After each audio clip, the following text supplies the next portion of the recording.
Hello, in this video I want to show you how to pair your Anker SoundCore Liberty Air 2 Pro with iPhone device.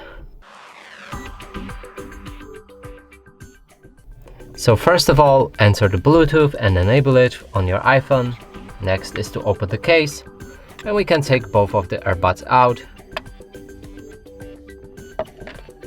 Now locate which one is right.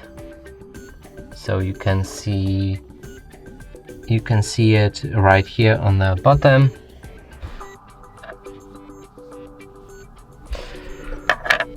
Now hold this multifunctional button right here and wait till they appear.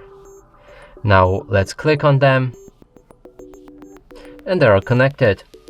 And that's it for this video. Hope you like it. Please consider subscribing to our channel, leave a like and a comment below.